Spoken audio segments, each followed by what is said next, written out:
Sa Barangay 35, Bacolod City, isa ka anay pulis nga nag-awol dakop sa paghupot sang illegal nga droga. Yaring balita ang aton gintutukan.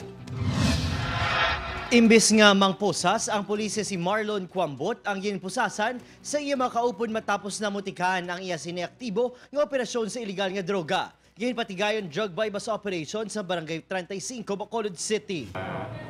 Nagalumpat-lumpat sa area kay muna sa Barangay 16, tumutusan ng saylo naman sa Barangay 35. Madugay na ginamonitor sa kapulisan ang nag-awol nga pulis. Nakuha siyang 13 ka sachets ang ginasuspetsuhan shabu nga nagabalor 10,000 peso. Then assign isa sa 603rd mobile company sa regional mobile group.